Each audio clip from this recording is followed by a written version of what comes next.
Hello mga kasari, magandang gabi po sa inyong lahat.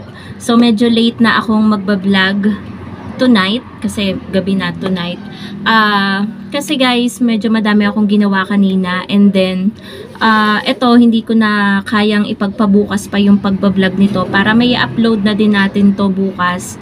So 'di ba, alam niyo naman mga kasari na yung mga benta ko dito sa tindahan is bukod-bukod. And nakalagay po siya sa mga garapon, 'di ba? Na lagi ko napapakita sa inyo na mga nakagarapon. So merong mga instances mga kasari na kapag nagmamadali is yung isang garapon nasasanggi, tumatapon at lumalagpak dito sa sahig lalo na kapag nagmamadali. So ano pa siya? Pipihitin or bubuksan mo pa. So, meron akong binili na bagong gamit dito mga kasari sa ating tindahan na very affordable and laki ng pakinabang niya. Actually, pagkadating ng parcel na ito from Lazada, ang ingay ni Basha, pagkadating mga kasari, inopen ko agad siya. Tapos, nilagay ko na lahat ng kailangang ilagay. So, eto guys, ang in-order ko sa Lazada ay parang drawer na maliit. Ang tawag po sa kanya ay Big Plastic Makeup Drawer Organizer. So, actually pang ano siya? Load. So, ayan mga kasari. Meron lamang pong nagpa-load. And, ayun nga po. Actually, pang ano siya mga kasari? Pang makeup, pang organize ng makeup para maayos yung makeup at hindi pa kalat-kalat. Actually ito napanood ko sa nagba-vlog sa Facebook na isang kasari at actually Shopee pa nga siya nag-order. Nag-try ako na kuhanin yung pangalan nung ano. Cash in daw po. Nako, pasensya na mga kasari at pahinto-hinto na yung vlog natin. So para tayo ay makita nyo na guys yung bagong gamit dito sa sari-sari store na very nakukyutan ako sa liit niya and nakukyutan din ako sa laki ng pakinabang niya dito sa tindahan. Talagang mas mapapabilis ang pagsusukli, ang pagbebenta natin kay customer dahil no hassle na talaga mga kasari. Hindi na ako magbubukas ng Tupperware, hindi na ako iikot-ikot ng Tupperware, hindi na magpatong-patong, minsan nagkakalaglagan pa. Ngayon, bubuksan mo na lang yung drawer and walang defect dun sa item nung na-receive ko. Kasi yung nakitaan ko nito na isang kasari natin, na-vlog niya pa yon actual. So, may basag yung na-receive niya. Ginawa niya na lang ng paraan, hindi niya na nirefund. So, buti na lang talaga is safe na nakarating sa akin yung item na to. So, ipapakita ko na sa inyo mga kasari para naman hindi na kayo mainip at hindi nyo ako sabihan na ang tagal naman. So, eto na guys. So, puntahan na natin guys. Eto na ang ating small drawer.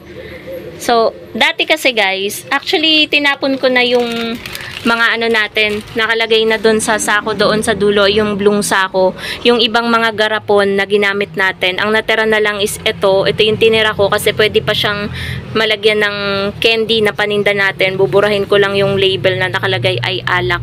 Yung sa sigarilyo, ito talaga hindi ko sadya na ilagay dito dahil ito ay iniiwan ko dito. At laging may malaking laman itong ano natin ng sigarilyo, ipinapasok ko yan everyday sa ating bahay, loob ng bahay.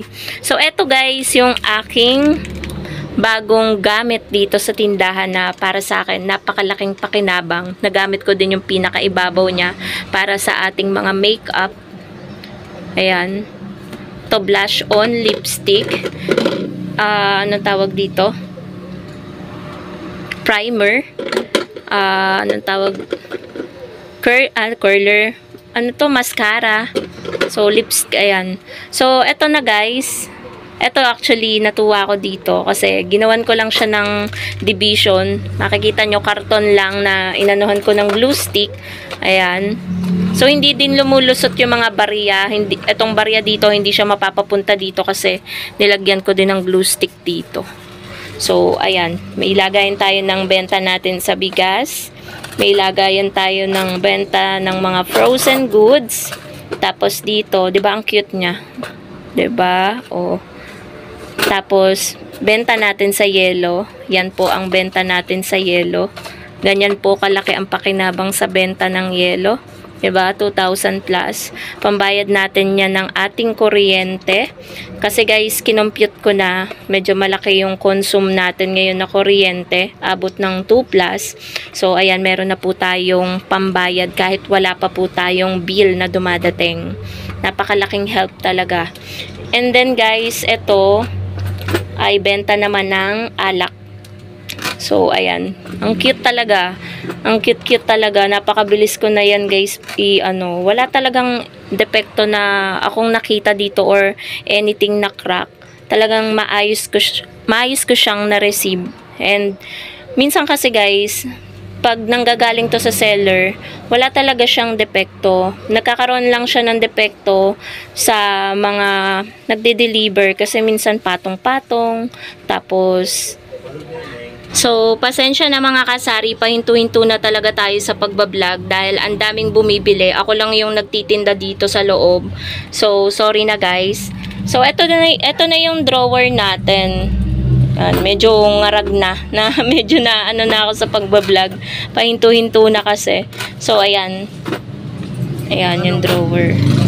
So, ayun po mga kasari. So, sana na ipakita ko po sa inyo yung ating drawer organizer, big plastic makeup drawer organizer.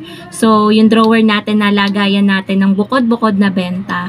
So, eto guys, 3 drawer lang siya. Ayan, kung nakita nyo naman dun sa ating video guys. So, hindi nagkasya yung ating mga bukod-bukod na benta. Kaya naglagay ako ng division dun sa isa, dun sa pinakagitna.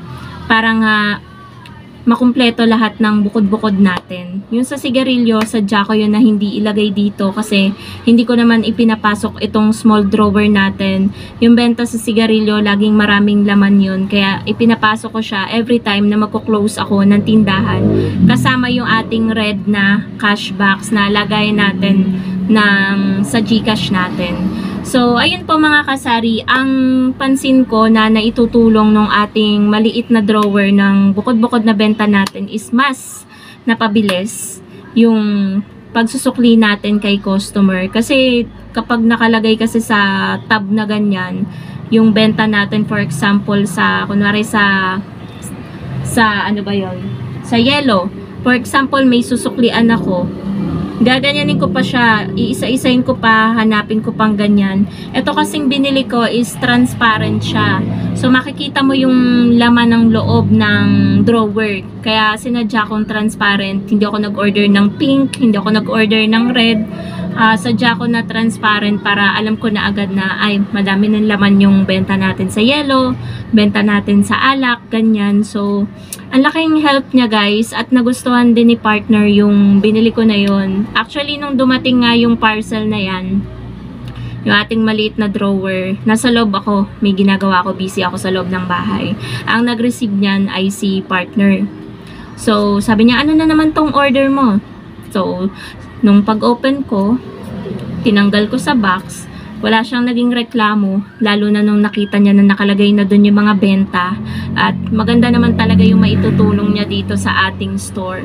Kaya ayun mga kasari, pansin ko kapag nagiging adult ka na, yung mga ino-order mo is mga gamit na makakatulong sa'yo, gamit ng bahay, gamit mo sa negosyo. Kasi pansin nyo guys, yung last na vlog ko, itong bago nating table, ngayon naman yung bagong maliit na drawer na lagayan ng bukod-bukod na benta natin. At least kahit papano mga kasari, kahit maliit na bagay lang yan, nakakapagpundar tayo ng mga gamit sa ating negosyo. Kasi yung mga gamit na yun makakatulong din naman sa atin para mas mapabilis yung pagtitinda natin, pagkilos natin.